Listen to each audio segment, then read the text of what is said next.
Hello everybody, and welcome to the second episode of Offsides and On One, a hockey podcast where we're loud, proud, and probably in the penalty box. I'm your host, Devyn Moore, and I'm here to talk all things hockey. From goalies in the stands, disgusting dangles across the league, and a furry new friend this week has so much to offer, so let's get right into it. Okay, so first up, we've got some top stories across the league, and first of all, I want to talk about Alex Ovechkin. So, Ovi is eyeing 900 goals, and he would become the first player in NHL history to accomplish this. Ovi scored his 898th goal this past Friday, and just keeps inching towards that 900 mark. So, how long do we think it's going to take Ovi to reach 900? Will anybody ever break this record? Honestly, I have Ovi reaching 900 in the next 2 weeks. He's an absolute machine, so I doubt it will take him very long. And if anyone ever does break this record, I think it'll take a lot longer than it took him to break Gretzky's. But a milestone that actually was reached this weekend was accomplished in Winnipeg, when Jets center Mark Scheifele became the new all-time points leader in Winnipeg Jets history. Scheifele scored last Saturday night on the power play, giving him his 813th career point, surpassing Blake Wheeler for that number one spot on the Jets' all-time list. Now, moving on to a team that, unlike Ovi and Scheifele, are breaking all of the wrong records. The New York Rangers have become the first team in NHL history to be shut out in their first 3 home games of the season. I've seen a lot of people on social media saying that MSG is cursed, but I don't know about that. But who knows? Something is definitely going on in New York, because in that same vein and that same state, Sabres fans have been put on an emotional roller coaster.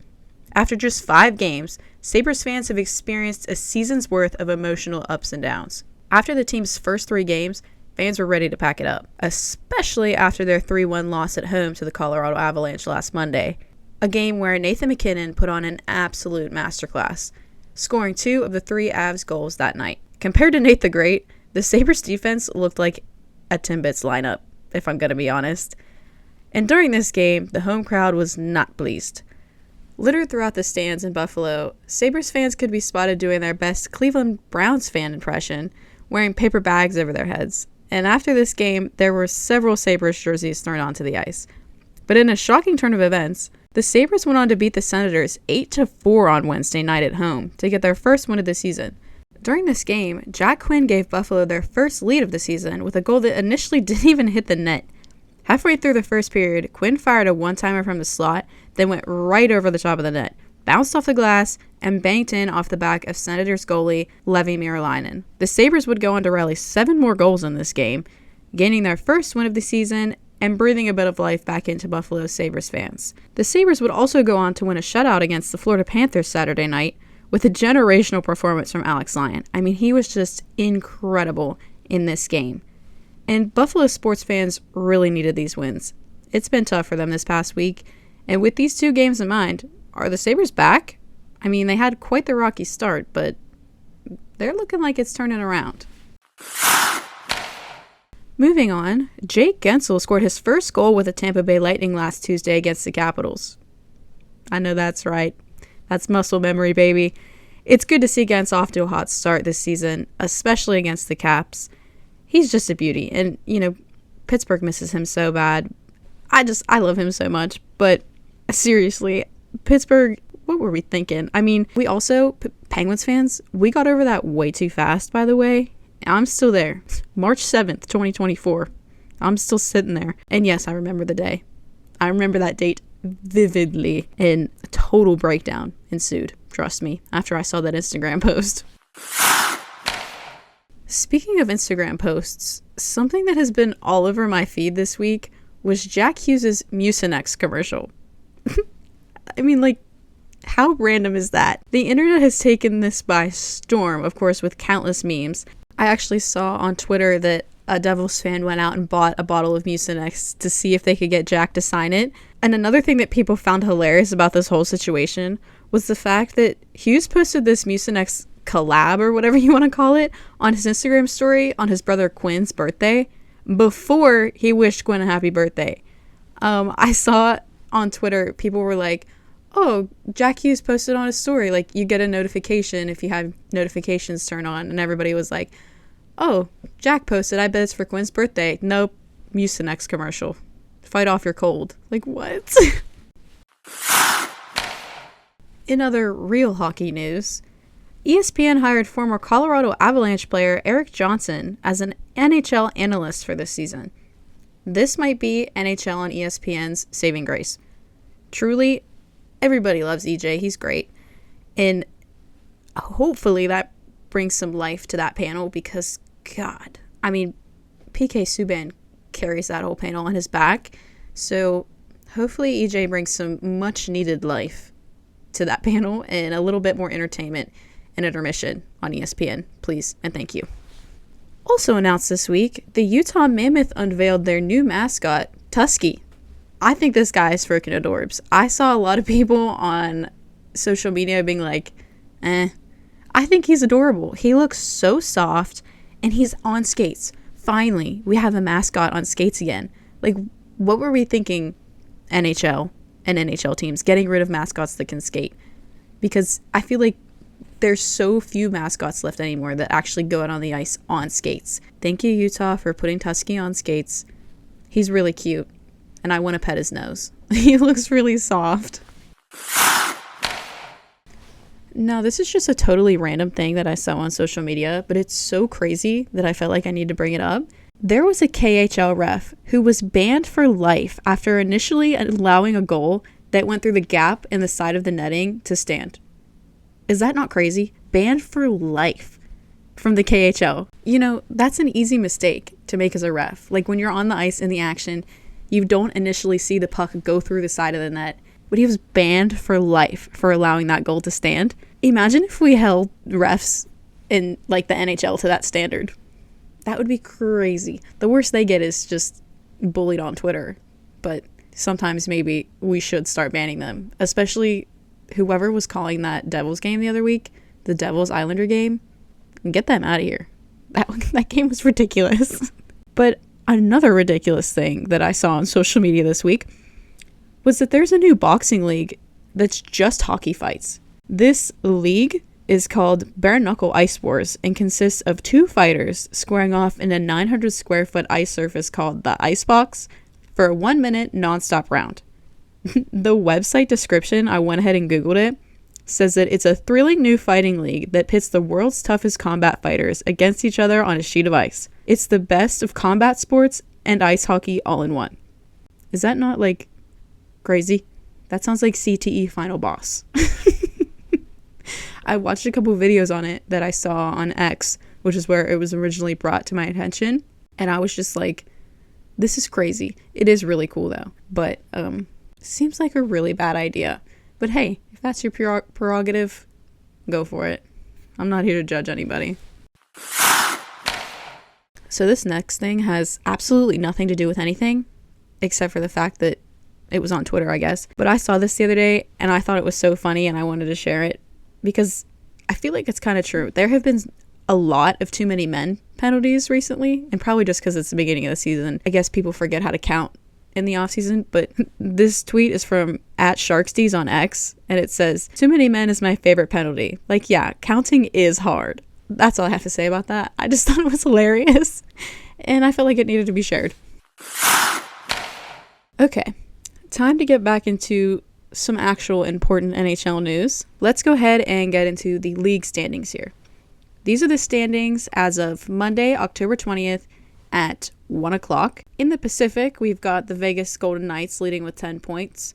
In the Central Division, we have the Colorado Avalanche, who are leading with 11 points. In the Metropolitan Division, we've got the Carolina Hurricanes with 10 points. And you might be wondering why I reversed the order this week. And that is because, ladies and gentlemen, the Detroit Red Wings are leading the Atlantic Division with 10 points. I figured I'd leave the most shocking for last, but the Wings might be back, folks. They beat the reigning Stanley Cup champions 4-1 last week. So maybe some things are finally getting done over there. And while we're here, I'm just going to go ahead and jump right into my player of the week. And it's got to be Nathan MacKinnon. I mentioned him earlier, and he had that nasty goal against the Sabres. And he just put on an all-time performance this whole week. He now has 6 goals and 4 assists, and he's tied for 4th in the league standings with 10 points. Every time I watch this guy, my jaw is on the floor, and he had the nerve to call his game choppy. Like, what? Nathan, you're crazy.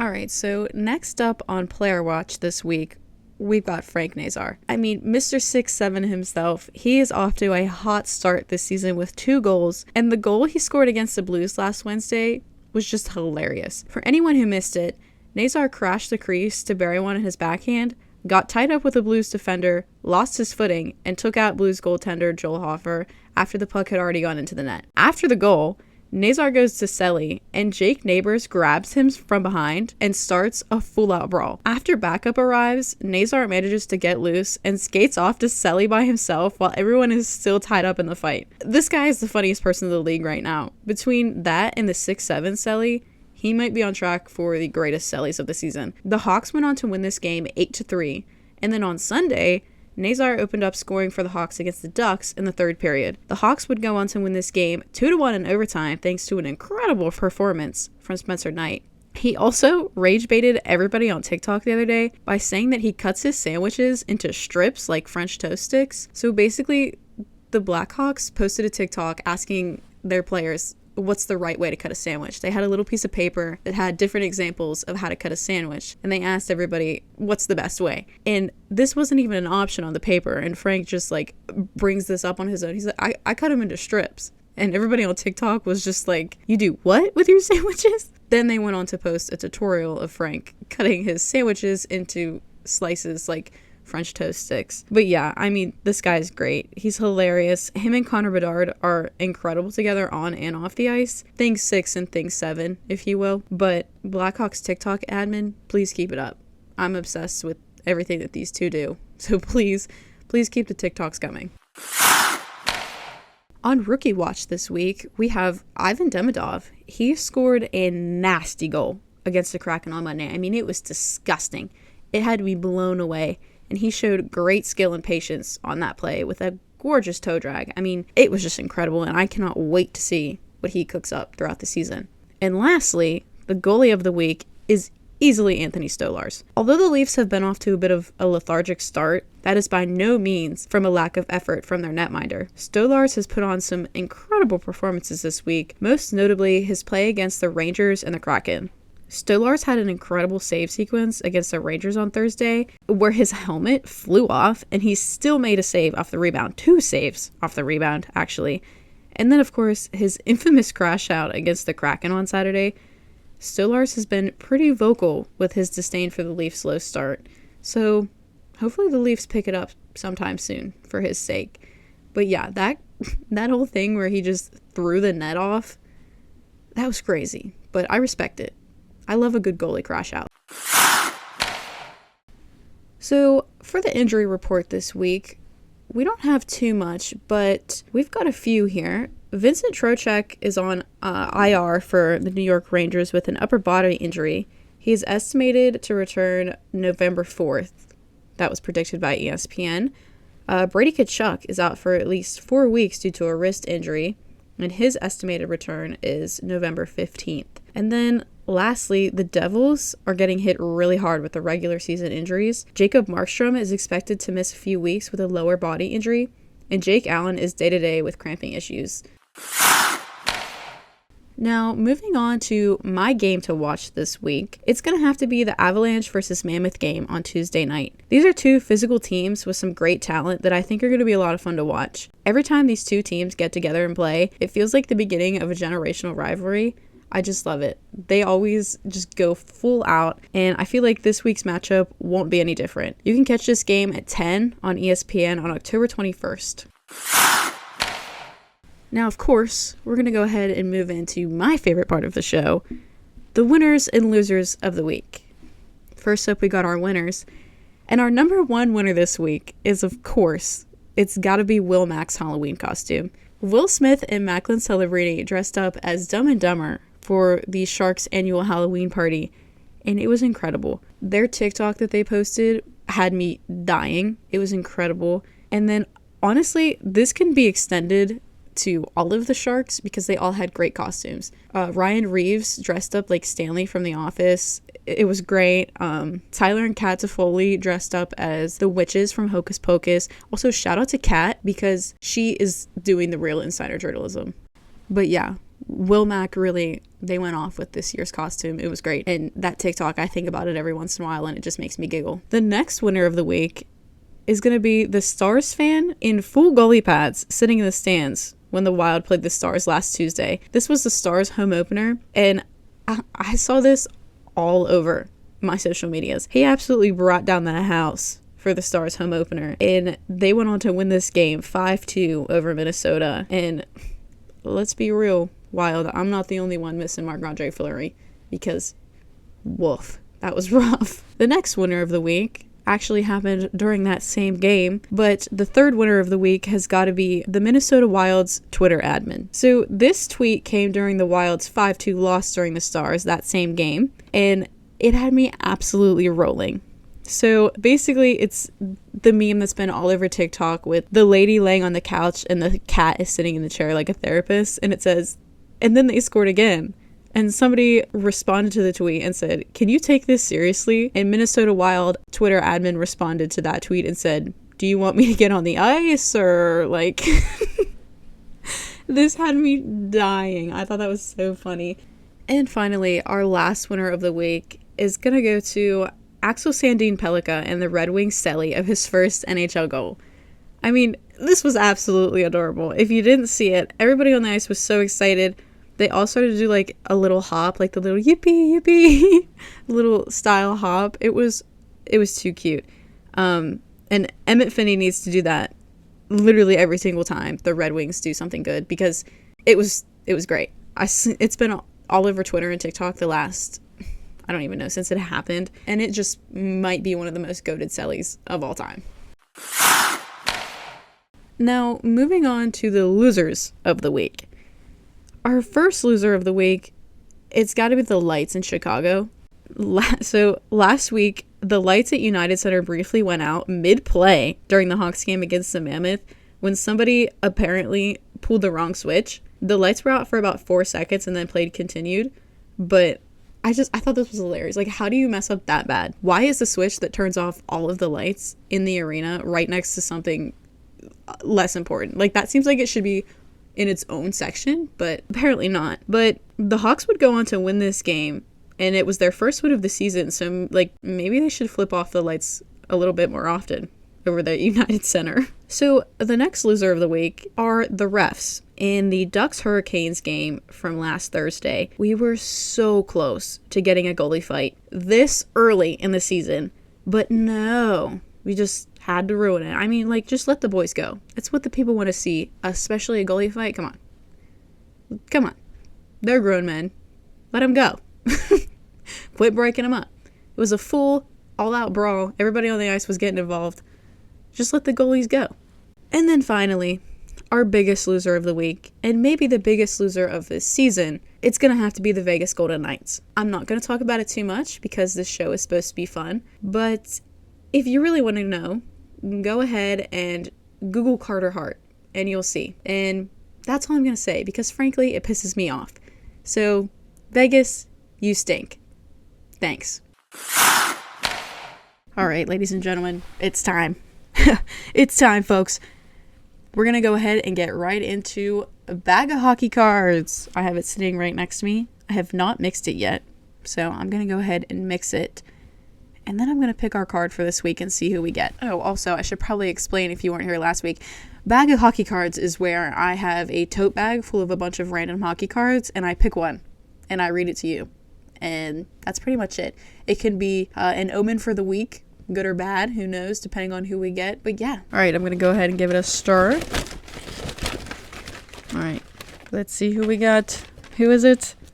Oh my God, that's fitting. It's Nathan MacKinnon, my player of the week. That's pretty cool.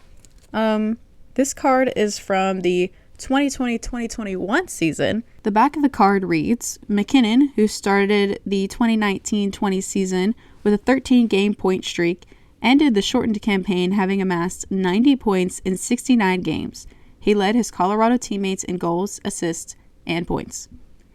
Well, certainly hasn't slowed down any much since then. But yeah, that's our card of the week, folks. That seems like a good omen. I don't know about you, but that seems like a good omen. Maybe that means the Avs are going to go ahead and win that game on Tuesday that I picked for Game of the Week. So go tune into that to make sure.